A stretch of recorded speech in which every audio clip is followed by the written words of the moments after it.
Hello and welcome. It's Liesel Teversham here of SavvySelfGrowth.com, and I'd love to introduce you today to a very good friend, a colleague, and someone who's been a coach and a mentor and a teacher for me over the past couple of years. We're talking about a very important subject that's very close to both our hearts, and that is the important one of self-care. Bennie has been an energy psychology practitioner and trainer for the past 15 years.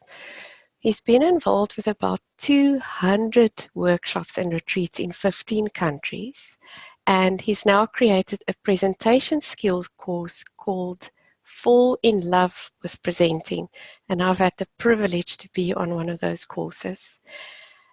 He lives in the beautiful city of Cape Town, South Africa, and he loves traveling to other countries to teach.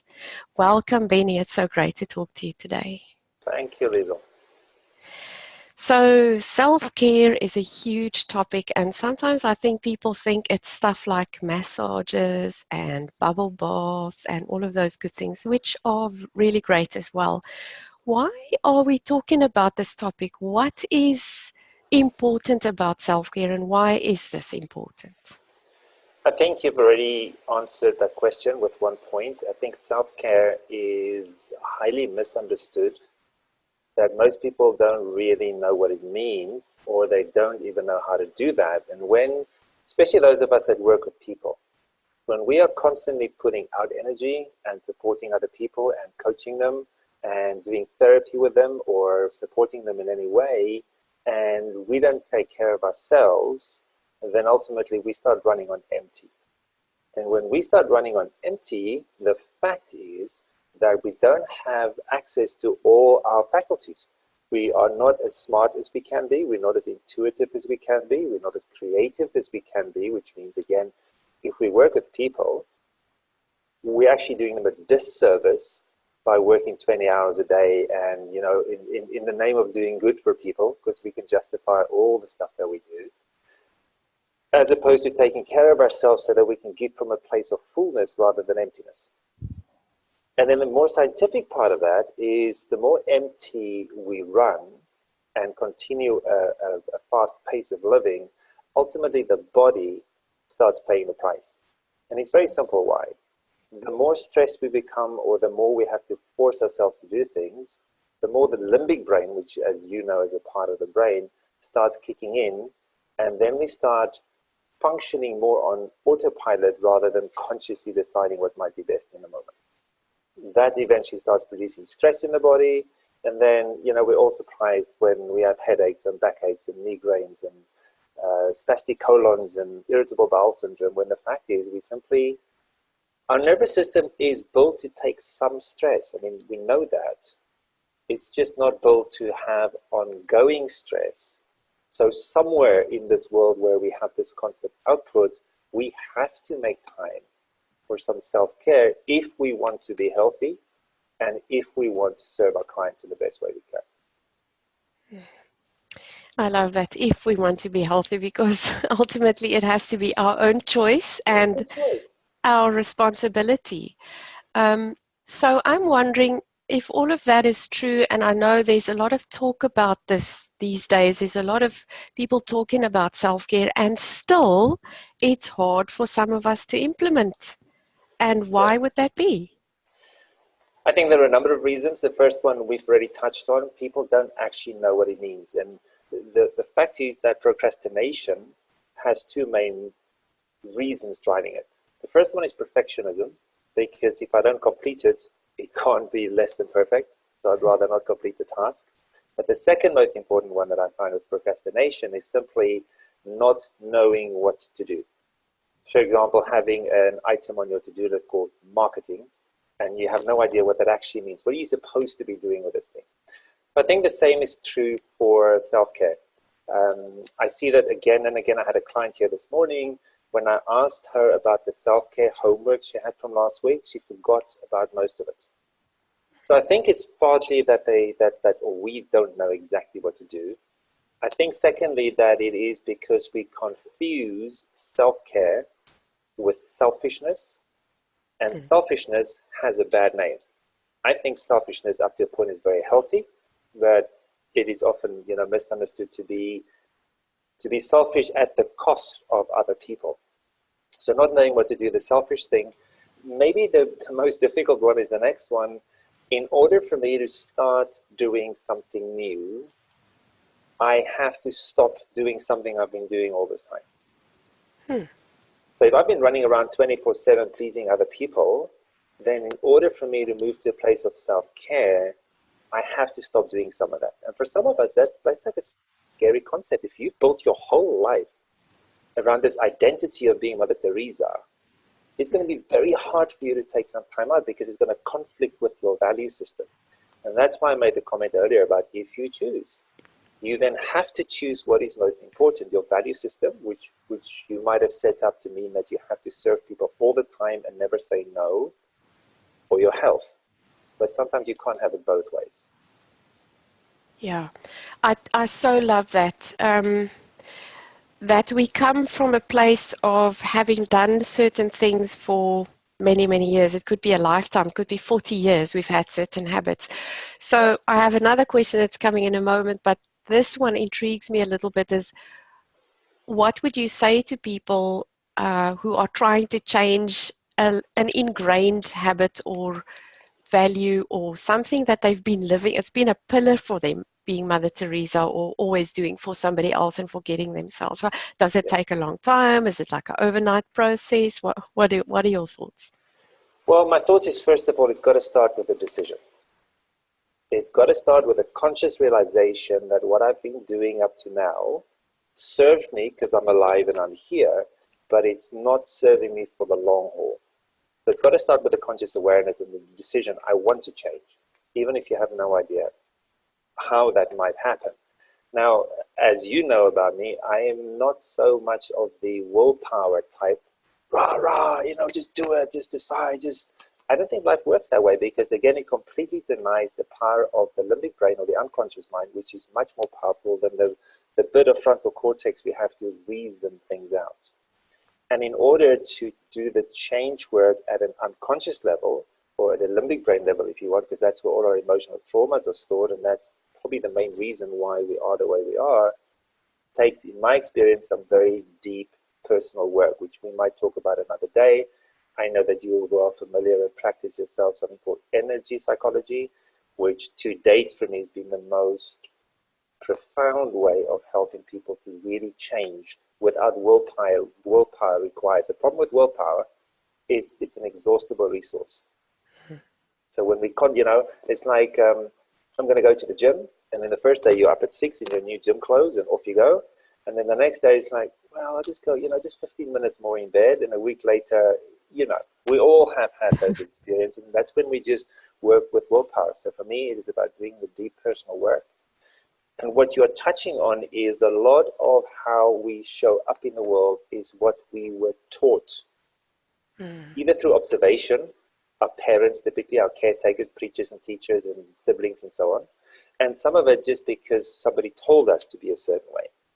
And that's another reason I think why so many of us struggle with self-care, because typically our parents didn't know about self-care, so they couldn't teach us about self-care. And so, it just gets passed on from generation to generation. Like in my generation, my Afrikaans heritage in South Africa, traditionally, we had to work very, very hard. That was just the way it was. And I think part of what influenced that was a very Calvinistic environment. So, you became good when you worked really hard. There was no room for laziness. Yes. You had to just kind of, keep pushing and keep doing it, which I'm not saying there's anything bad or wrong with that. I'm simply suggesting it is not a way to value yourself or honor yourself, and ultimately you will pay the price emotionally, intellectually, or physically. There's no middle road. There's no other option as far as I can see. We have limited energy. Our body needs certain things to remain healthy, and unless we give it to the body, well, the body can't stay healthy.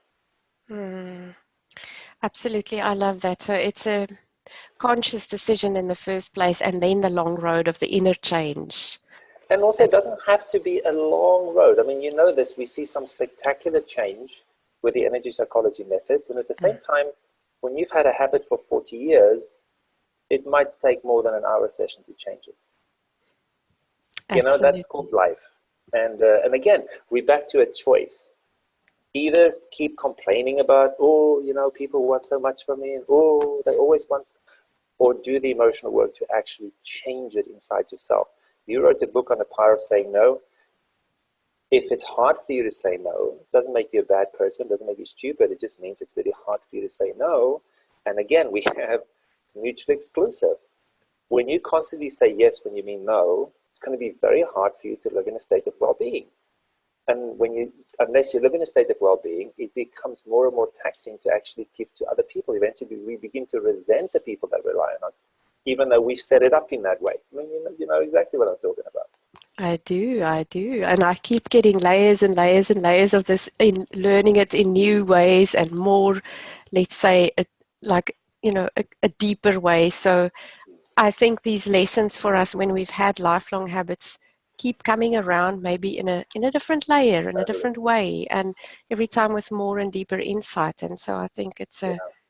a beautiful process of growth. And Yeah. like you say, it doesn't have to take long, and I think it keeps needing constant awareness Hmm. of the patterns that we so easily run. Well, I agree with that. I reckon that it is the conscious awareness of the patterns that will take us to explore our personal work. But again, once the change has happened, it does not require any willpower, Yeah. because then you've actually changed.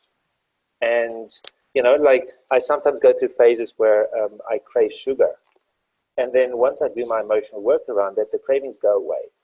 It's not like I have to go to the shop and go, I'm not going to buy chocolate, I'm not going to buy chocolate, I'm not going to buy. It's just like my desire just goes away.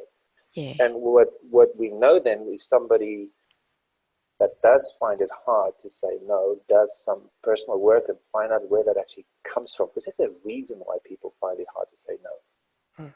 And they start exploring the reason, do that healing work, then it just becomes spontaneously easier to have boundaries and say no when they actually mean no. It doesn't mean you have to say no to everything, but you might become more selective and really only saying yes to what you want to say yes, even if it means letting somebody else down. There's a letting somebody else down. Again, it's mutually exclusive. You either try and please people all the time, or you sometimes say no and disappoint them. Can you allow them to be disappointed? Or create a sense of feeling, letting them down? We have to keep coming back to where we started this conversation. Unless you do that, you will start resenting the people you help or helping. You will start moving towards burnout. You lose access to all your faculties. You're not as balanced and grounded and intelligent and creative as you can be.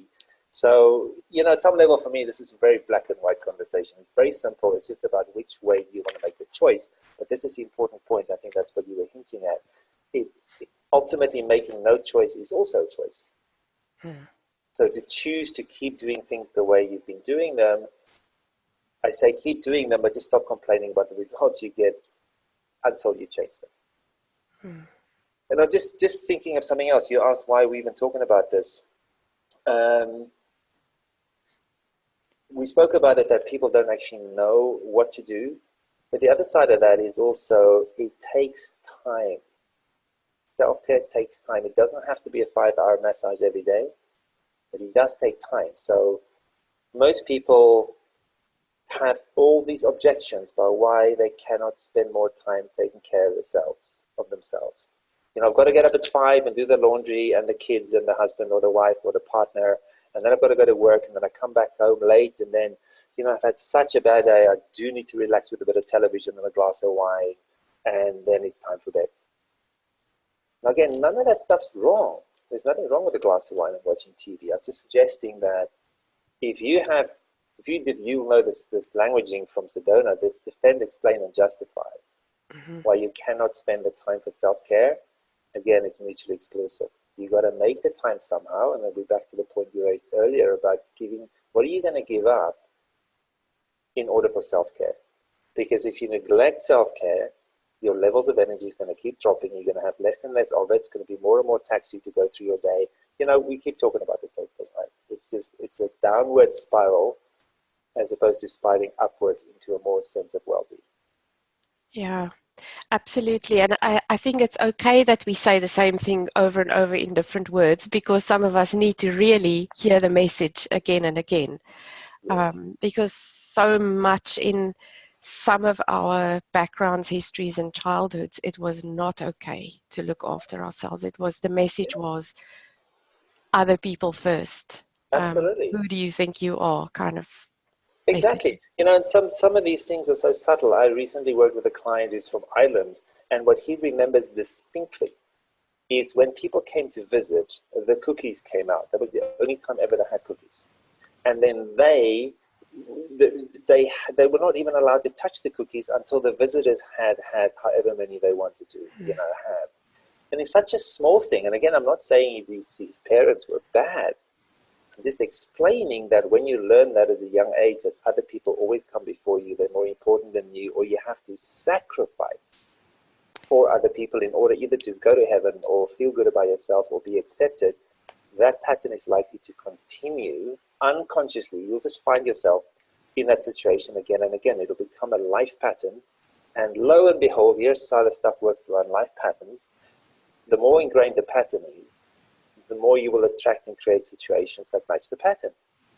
So suddenly, your nephew would become ill and he would need you, and your partner has a thing that you need to help him or her, and your child needs something, and the boss needs something, and you're just like, why is all this stuff happening to me? Yeah. And 9 times out of 9 is because there's some ingrained pattern about either having to sacrifice self or having to be selfless all the time or to avoid being selfish, and all that. Yeah. Absolutely. I see it over and over as well, not only in my own life, in clients, that we keep perpetuating that same pattern and wonder why does it keep happening. Because, yeah, like you've said so many times, the inner work needs to happen. So I want to go back to one of the points that you made earlier. You talked about the limbic brain, Yeah. and some people listening may not be quite aware of the limbic brain and the function and role and what happens there. What's the limbic brain about, Benny? So we'll condense a 2-day course into 3 minutes and see how that goes. So the limbic brain is not something esoteric. It is an actual physical part of the brain that you can see. If you were to don't cut open your own head, just trust me, it's in there. You can see it. It's also called the emotional brain. And as we grow up, we store emotional experiences get stored in the limbic brain. And there is a part of the limbic brain called the amygdala, and the amygdala's job is to evaluate everything that's happening to you, all the information that's coming to you through sight, through hearing, through touch, through expectation. And if it matches anything unpleasant that had happened in the past, it alerts you by high pressure, blushing, sweating, panicking, pain in the stomach, whatever the case might be. And there is a process called memory reconsolidation, which people can look up. It is, as far as we know, the only way scientifically proven to actually change beliefs.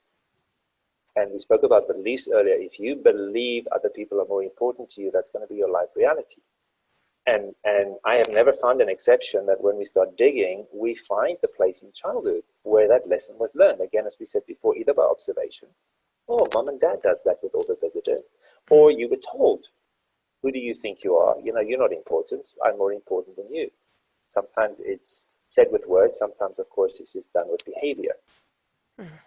Now, this memory reconsolidation process, what it actually does, you need to touch, not physically touch, but you need to connect with or activate the limbic brain or the emotional brain with the place where the difficult learning happened. In other words, we can say where the trauma happened if there was a trauma. And so the point of the limbic brain is not just to store emotional experiences and evaluate information that comes in, but it's also the main place we need to go to release not just the traumas of the past, but also our belief systems of the past that no longer serve us. And something like energy psychology, for example, does actually function and work on the limbic brain or the emotional brain. Yeah. So, and that's why it's not just as easy as telling yourself or making a commitment or, well, I'm going to practice self-care from now on, Exactly. because we're not talking to the limbic brain when we say that. Exactly. The limbic brain doesn't respond to language. It's like saying to somebody with a fear of flying, you know what, statistically, you're more inclined to be in an accident in your car than a plane. Planes are much safer than cars. Now, statistically, that's true. Doesn't make any difference to the person with a fear of heights or fear of flying. You know, the fear is still there because that fear lives in the limbic brain. And what we often try and do, we try and talk our limbic brain out of feeling a certain way by using the frontal cortex. And that's like Bruce Lipton always says, that's like screaming at a tape recorder. He comes from the era like me where we still have tape recorders. Like when something plays and you're not happy with it, it's like screaming at the tape recorder. Play something else. It's never going to happen until we re-record something different. And the exact same thing is true of self-care. If you've been programmed by your past to always put yourself last or feel awkward, some people actually feel tension when they start putting themselves first because it's such a foreign concept that it actually provokes anxiety. And that indicates that the limbic brain needs a bit of help so that you can move to a place where you can have more of a choice whether to say yes or no. It's not about not helping anybody. It's about helping people when you have enough inside of you to actually give them. And of course, there's some exceptions. If there was an earthquake or people were dying, of course, we would all work 7 days and 7 nights. But that wouldn't become the norm. Again, what I said in the beginning, our bodies can deal with high levels of stress in the short term. It's just not built to last when we continue to expose it to pressure, to tiredness, exhaustion, and all that stuff. It was a beautiful, beautiful explanation. Thank you for that. So then final question is, what can we do for self-care if a massage is not going to do it? What things or practices or attitudes, what can help us if we haven't had a lifetime of this? Well, I think massages can be good. And I know, the popular ways of taking care of yourself is a massage, a hot bath, go walk in nature, eat a chocolate, all that type of stuff. And with recent research with the fascia under the, around the muscles in our bodies, massages can actually do a lot of good. And if we look a little deeper, here's what we can do for ourselves. The first one is the one that the least people will actually do, and that is simply to sit still. That's it. I recently did it for 7.5 weeks. A lot of people thought it was amazing, and 100% of them said, well, I couldn't do that. Yes. So actually just sitting still, which means not necessarily not physically moving, although that does happen with me where my body doesn't move for an hour or so, but actually taking the time out to allow the mind and the body some rest time. Also allow some processing time to go through the events of the day, start getting new perspective and insight, but more importantly, to stop putting more stuff in from the outside, but to actually start turning within and start noticing what actually goes on here. You spoke about observing or becoming conscious of patterns. Well, that's a great way. When you reflect on what my day is like, oh, that's kind of the same thing as what happened yesterday. So time out. And what follows on from time out is boundaries and saying no. And they might buy your book to read about the power of saying no, the upside of saying no. Again, it is mutually exclusive. We cannot say yes all the time when we mean no without resenting it and without running empty. If you're constantly the go-to person for your family, for your business, or for somebody or something else, ultimately you're going to go empty, you're going to resent them, you're going to become exhausted, you're going to become less intelligent, less smart, less creative, all the stuff we keep saying. Or you can learn to start saying no. I had a client here this morning and I said to her, for the next few minutes, whatever I ask you to do, just use the word no. So I said, tap on the side of your hand. She said no. I said, tap on the top of your head. She said no. She was almost freaking out. Just say no, even in a safe environment. With the instruction I gave her was to say no. It was very, very hard for her to say no. So people in that same situation, I think sometimes we're all in that situation where we find it really awkward or we feel obliged to say yes when we mean no and no when we mean yes, is to start small. Start with small things. Don't necessarily, take the biggest obstacle in your life, storm into your boss's office and go, right, I'm just saying no from now on. That's not a very smart way to progress your career. It is a smart way to get out and start doing your own thing if you want to do that, but that's probably an interview for another day. Those small things Say small to people that are not that important to you. Say no to strangers, and start practicing saying no as a full sentence. As opposed to, no, I can't because story, excuse. We somehow want to soften the blow of the no by giving a reason. The end result's still the same. We're not going to do what the person asks us. And, there's so many ways. Byron Katie's got some very beautiful languaging around this. Because it doesn't have to be a blunt or an angry no. It can be very kind and gentle. Like, thank you for asking, and not now. Exactly. I appreciate you, asking me for what you want, and right now I'm not willing to do that. Or whatever kind phrase we want to use. We can have boundaries with kindness. Yeah. Sometimes I think people confuse boundaries with a warrior archetype and being rude and being obnoxious, and it's not like that at all. Yes. And then the last two bits that I think is very important that is not much talked about. I believe that all human beings have a need to be heard and seen. Very few of us actually have the environment where we are truly heard and seen. Most people having a conversation, the one is already thinking how they're going to respond to the other one talking. It's not actually meeting people where they're at. This is something very simple to set up. It's very scary for some people to actually connect with somebody that you really trust. Say to them or ask them, would you be willing to listen to me for 15 minutes or an hour or 7 minutes without interrupting, without trying to fix me, without giving your opinion? I have a real need for you to just hear me. It sounds like such a simple exercise, and it changes worlds. I have that type of conversation pretty much more than once a week. And when we can go to somebody or a place where we feel safe enough to actually share what's going on, and we can be heard by the other person, I believe there's immense healing power in that.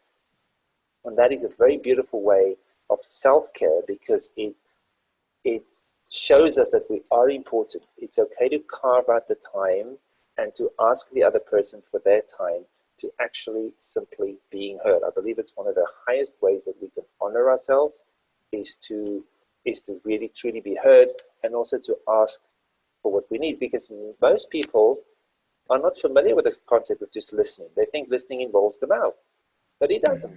Listening just involves the ears, right? We think we have to go, yeah, and let me tell you about what happened for me. Yeah. As opposed to actually just witnessing somebody. I think there's something very powerful in that. And the same thing about being seen. Now, some people are going to cringe with this one. Good, cringe away. I do believe we all have a need to be seen. And again, if you're confusing being seen with being arrogant, then there's a confusion with you what the word actually means, being seen. Being seen just means what it says. It means being seen for who you really are. And that includes the so-called bad parts as well as your brilliance. So I suggest the same conversation. Do you have 5 minutes for me today? I would love to tell you about some amazing things that I did this week.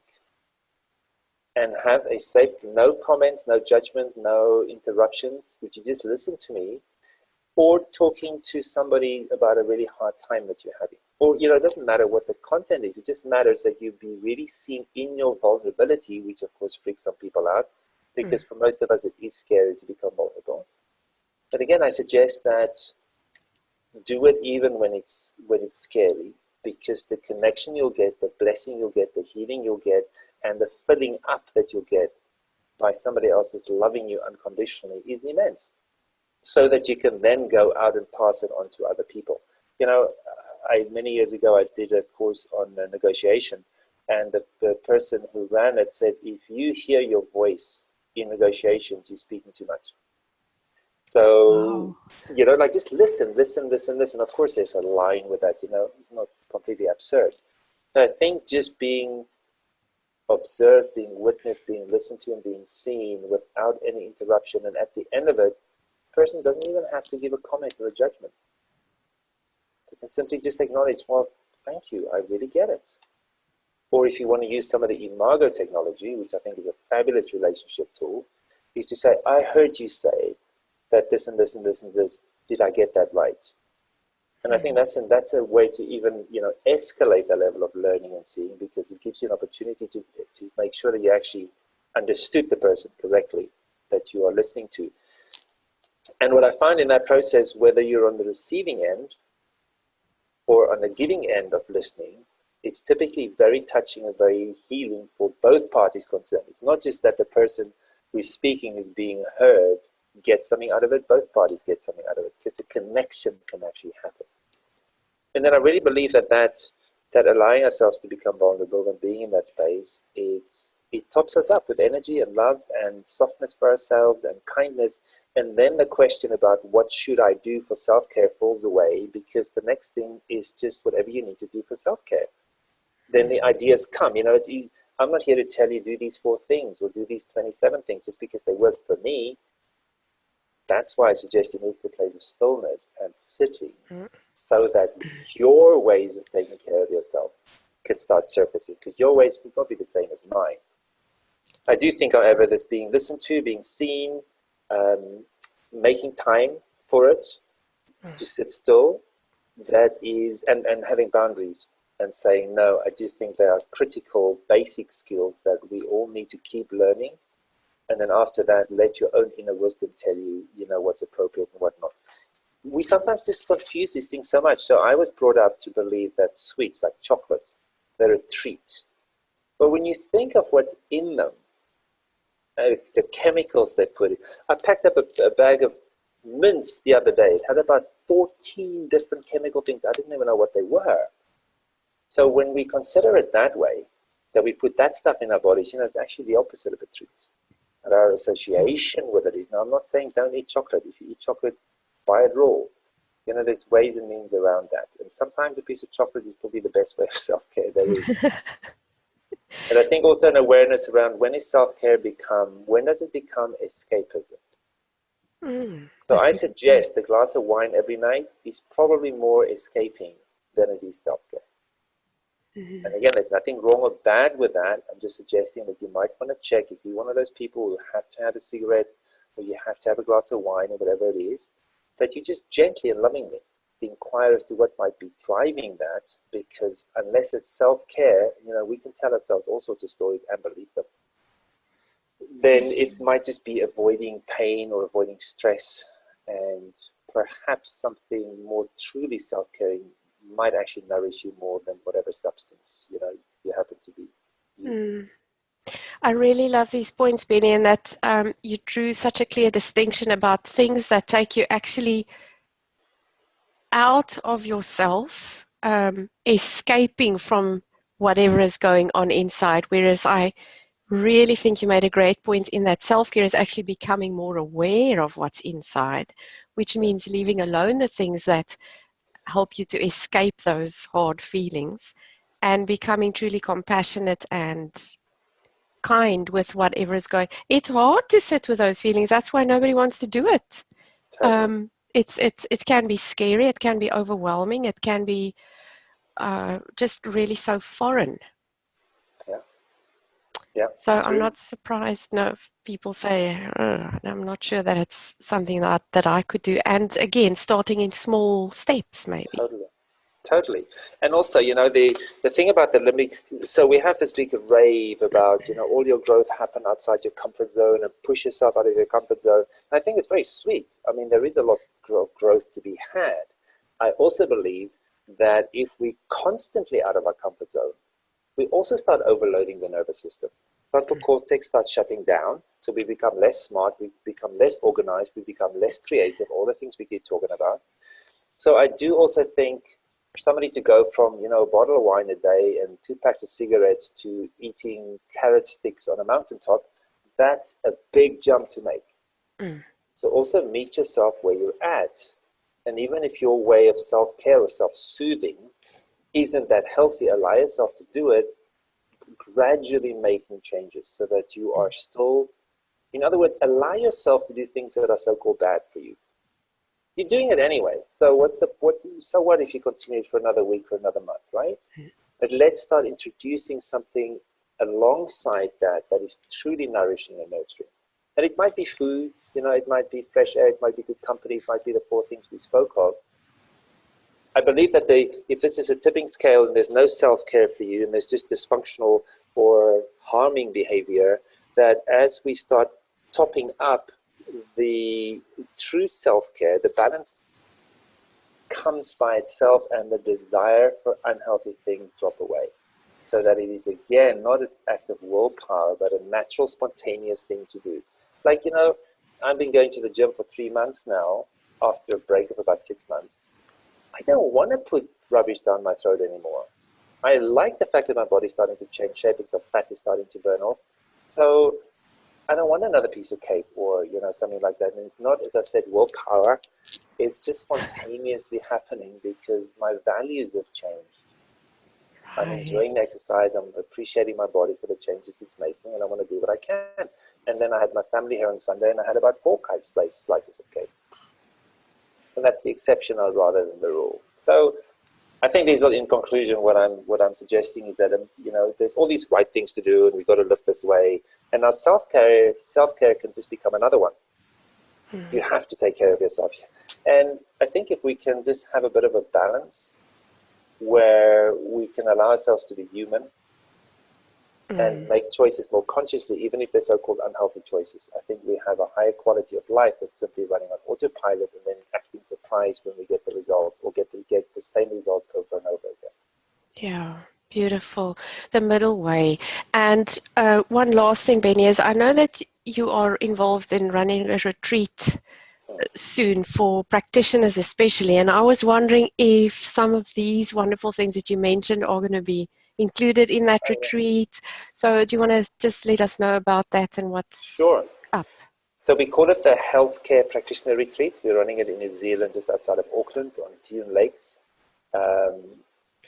We're including horses this time. It's the first time I'll be running a retreat, not for horses, but with horses, where we're going to do equine therapy, there's meditation stuff, there's body stress release stuff. The food is being thought through carefully. It's balanced and healthy and wholesome. We're going to be out in nature. There's no Wi-Fi. There's no internet on that place. So the air would be less busy with waves and stuff. And constantly, I just need to check. I always say in the beginning of my courses, I know that some of you think the world will come to a standstill if you don't use your phone today. I promise you it'll be okay. So it really is a time out thing. And then in addition to the natural environment and the going within times, there is also some, how do I call it? Not just love and compassion from us, but also some more teaching from the facilitators. There's 3 of us. John D. White is from the States, Liz Hart from New Zealand, and me, to actually start building a better or a healthier client practice, or to use art therapy to start moving beyond the unconscious mind. There's also lots of time out for people, walks on the beach. If weather permits, there'll be a big bonfire. We'll tell stories. So it'll be a real time to connect not only with self, but with other people in, I hate that word, but in the field, other healthcare practitioners, because most of us, find the same things hard. But a lot of us find it hard to do self-care, to do this, or to build a successful practice. So it really is a time out for people who work with people so that they can top up and refresh and rejuvenate so that they can then go back and perhaps give with a different attitude. From a place of fullness rather than I have to do this thing. I love the sound of that, and it sounds like a truly international, the 3 of you coming together in a beautiful country. So I'm really looking forward to hearing how that went. I'm really grateful for this wonderful conversation. Is there anything else you wanted to add? A last thought or a? People who might want to find out about the retreat, you can go to thegatheringretreats.org, thegatheringretreats.org. There's 2 of them. One is in Mozambique in October, and the other one is in New Zealand in November. That's it. I think the main, perhaps, closing comment from me is, and this is also something that I need to keep learning, is to be as kind and gentle with ourselves, even if we're not able to do self-care. So if you're in a self-flagellation state, or you're in a state of burnout because you cannot see your way through because you are overwhelmed or whatever, just be as kind and gentle with yourself as you can. Acknowledge where you're at, overworked, overstressed, anxious about money, all that stuff. And even if you change nothing, you only bring in a bit of kindness and compassion for yourself, then that is a very good start. And if that's all you can muster for now, then I suggest it's a good start. Beautiful, beautiful thought. So that in itself is a beautiful form of self-care, and if that's the place where we start. Yeah. That's the paradox. So yes, the ideal is taking care of myself, and the stretch is to be compassionate when I don't take care of myself. Yeah. What an incredible paradox to start Exactly. to start, and it takes practice. It's again one of those things that it doesn't just drop in our lap. If we haven't done it, it's so you've just prompted another thought. So we read books and we go to retreats or we take supplements because we think once we take them, things will be different.